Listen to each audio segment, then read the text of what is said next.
பழகி கொஞ்சம் உடம்பு ஓரளவுக்கு ரெடி ஆகுறது, மனசு ரெடி ஆகுறது,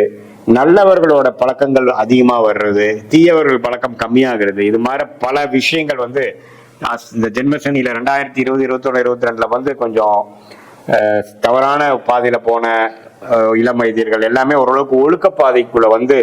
உனிமேல் வந்து ஒழுக்கம்னா என்ன, வாழ்க்கைனா என்ன, நண்பர்கள்னா என்ன, பெற்றோர்கள்னா என்ன அப்படிங்கிற மாதிரி நல்ல விஷயங்கள் புரிதலோட நல்ல மெச்சூரிட்டியோட வாழக்கூடிய ஒரு வாழ்க்கைக்கு வேணுங்கிற அடித்தளத்தை கொடுக்கக்கூடிய ஒரு அற்புதமான ஒரு ஆண்டாக இந்த குரு பயிற்சி 2026 ஜூனுக்கு மேல வரக்கூடியது மகர ராசிக்கு கொடுக்குதுங்க. இது பொதுவான பலனை தவிர உங்களுடைய பிறந்த தேதி, பிறந்த நேரம், பிறந்த ஊரை வைத்து வரக்கூடிய திருக்கணித பஞ்சாங்கத்துல நம்மளுடைய ஜாதகத்தை போட்டு அதுல வந்து எது மாதிரி தசாபூச்சிகள் போயிட்டு இருக்கு, நீ என்ன லக்னத்துல பிறந்தீங்க, என்ன நட்சத்திரத்துல பிறந்தீங்க, மகர ராசியில அவிட்டமா,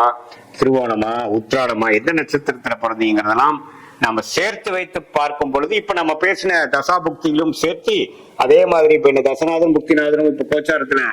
எது மாதிரி அமைப்புகளும் போறாருங்கிறது சேர்த்து வைத்து பார்க்கும் பொழுது அடுத்த வரக்கூடிய ஷார்ட் டேர்ம் 3 மாதம்ல ஒரு 6 மாதம் வரைக்கும் இருக்கக்கூடிய ஷார்ட் டேர்ம், அடுத்து வரக்கூடிய லாங் டேர்ம், இதெல்லாம் எப்படி இருக்க போகுது உங்க ஜாதகத்துலங்கிறது கரெக்டான ஒரு கிளாரிட்டியோட பார்த்து அதுக்கு தகுந்த மாதிரி முடிவுகளை நீங்கள் எடுக்கும் பொழுது வாழ்க்கையில் எதிர்நீச்சல் போடாமல் எளிதில் வெற்றி பெற முடியும். சயின்டிபிக் வேதிக் அஸ்ட்ராலஜி மூலமாக நீங்க பலன் பெற முடியும் என்று சொல்ல விரும்புகிறேன். மீண்டும் மற்றொரு காணொலியில் சந்திப்போம். நன்றி, வணக்கம்.